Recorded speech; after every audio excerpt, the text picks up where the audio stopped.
मैं उस भारत से आती हूँ जिसके होठों में गंगा हाथों में तिरंगा है। मैं उस भारत से आती हूँ जिसके होठों में गंगा हाथों में तिरंगा है। मैं उस भारत से आती हूँ जो कभी सत्यम शिवम सुंदरम, कभी वंदे मातरम, कभी पंजाब सिंध गुजरात मराठा दावल उत्तवल वंगा है। मैं उस भारत से आती हूँ जो ठुकराए हुए को स्थल बन जाता है और सात समुद्र पार परदेशियों को भी अपना ब्रदर एंड सिस्टर कह के बुलाता है, ब्रदर एंड सिस्टर कह के बुलाता है। यही प्रेम की पूज्य भूमि भारतवर्ष कहलाता है, भारतवर्ष कहलाता है। नमस्ते, मैं किनाक्षी। चमकते हुए चांद से खिले चेहरों के साथ बैठे हुए सभी प्यारे बच्चों और अभिभावकों को गणतंत्र दिवस की हार्दिक शुभकामनाएं। आज का दिन सिर्फ एक दिन नहीं बल्कि उजान से बड़ा, आनंद से बड़ा दिन है। आज के दिन हमारा संविधान लागू हुआ था। आज का दिन सिर्फ एक तारीख नहीं, 26 जनवरी इतिहास का पन्ना नहीं, ये वो दिन है जो हमें याद दिलाता है कि हम आजाद सिर्फ इसलिए हैं क्योंकि किसी ने आज हमारे कल के लिए कुर्बान किया था। मैं आपसे क्वेश्चन पूछना चाहूंगी कि जब हमें कोई 4 शब्द बोलने को कहता है तो हम सारा social media, Insta, YouTube, Google पर सर्च करना शुरू कर देते हैं कि ताकि हमें कोई अच्छे से अच्छे वर्ड्स मिले।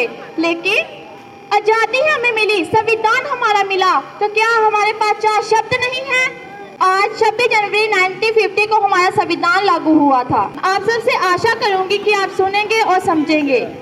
सुबह उठकर नींद से फौजी बेटों के लिए नाश्ता बनाती है माँ, शोर मौत के दरवाजे झूठी मुस्कान के हौसले बढ़ाती है माँ, हमारा महफूज है वहाँ झूठी तसल्ली दिल को दिलाती है माँ। क्या गुजरती है उन माँओं पर जब शहीदगी की हालत में पाती है माँ, जब बॉर्डर पर एक दूसरे को मारते हैं, एक पलवी के लिए भी उनके हाथ नहीं कांपते हैं।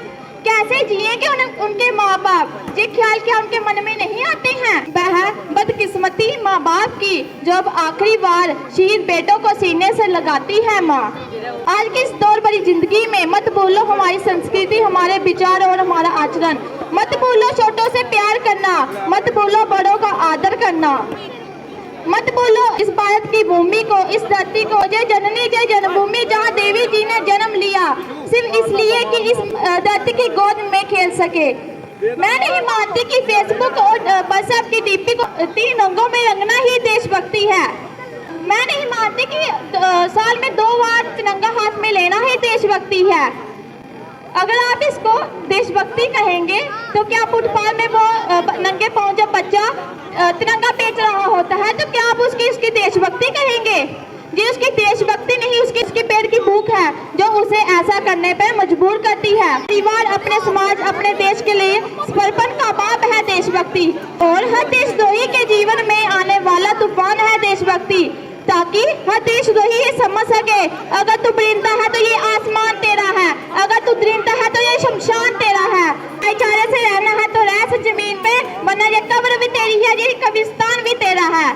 लेकिन एक देशद्रोही से ज्यादा एक देशभक्ति तब आहत होती है जब एक बेटा अपने बूढ़े माँ बाप को वृद्ध आश्रम छोड़ आता है।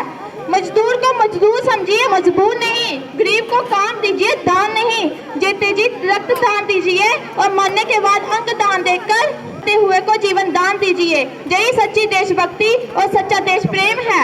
ना सरकार मेरी है और ना रब मेरा है, ना सरकार मेरी है और ना रब मेरा है, और ना ही ये बड़ा सा नाम मेरा है। बस इतनी सी बात का गुरूर है कि मैं भारत की हूँ, ये भारत मेरा है और ये भारत मेरा है। और मैं सलूट करना चाहूंगी सड़क पे रहने वाले हर रक्षा के लिए खड़े एक जवान को, इस देश की पुलिस को, किसान को और देश के हर उस व्यक्ति को जो अपना काम पूरी ईमानदारी, पूरी लगन और पूरी मेहनत से करता है। अंत में मैं यही कहना चाहूंगी, हिंदुस्तान महान था, महान है और महान रहेगा। भारत की रक्षा कौन करेगा? हम करेंगे, हम करेंगे। देश की रक्षा कौन करेगा? हम करेंगे, हम करेंगे। देश की रक्षा कौन करेगा? हम करेंगे, हम करेंगे। जय हिंद, जय भारत, जय श्री राम।